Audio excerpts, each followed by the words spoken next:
Di hari kelima penerapan PPKM darurat, pengalihan dan penyekatan jalan di Medan, Sumatera Utara diperketat. Sementara kasus COVID-19 di Sumatera Utara terus naik hingga lebih dari 1.000 kasus per hari.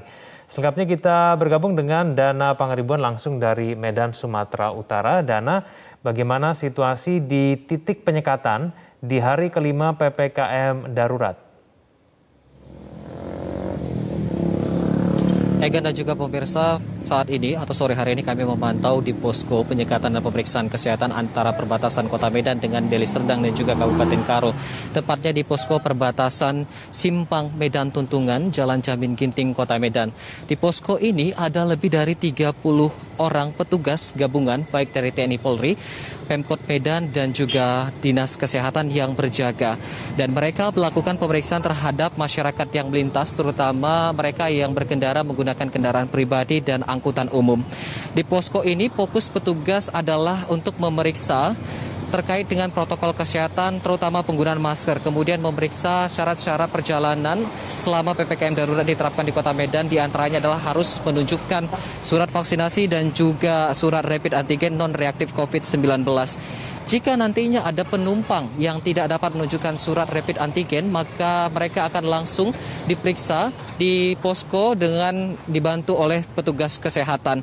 Hari ini berdasarkan data petugas kesehatan, pemeriksaan swab antigen sudah dilakukan terhadap 14 orang penumpang, di mana hasilnya seluruh penumpang ini dinyatakan non-reaktif COVID-19 sehingga mereka dapat melakukan perjalanan untuk memasuki kawasan Kota Medan.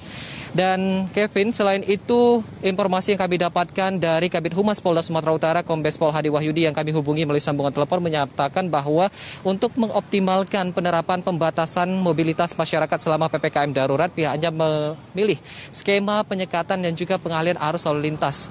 Dan awalnya pengalihan dan juga penyekatan ini diterapkan di 15 titik, namun kini sudah ditambah menjadi 31 titik pengalihan arus lalu lintas dan juga penyekatan serta pemeriksaan kesehatan baik di pusat Kota Medan ataupun di kawasan perbatasan Kota Medan.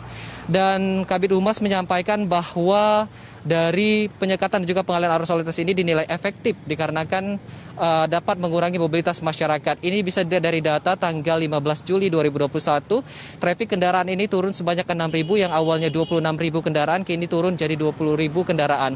Dan pada hari ini trafik kendaraan diklaim turun sebanyak 4.000, yang sebelumnya 20.000 kini sudah menjadi 16.000 kendaraan yang melakukan mobilisasi di kawasan ataupun sekitaran Kota Medan selama PPKM darurat di hari kelima ini.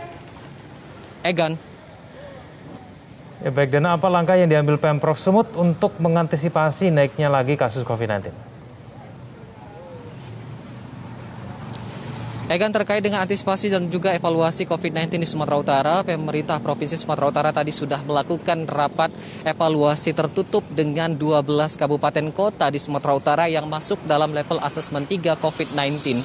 Di mana dalam arahannya Gubernur Sumatera Utara menyampaikan kepada 12 kabupaten daerah ini untuk terus memperketat aturan protokol kesehatan di masyarakat dan juga menyiapkan tempat tidur untuk pasien COVID-19.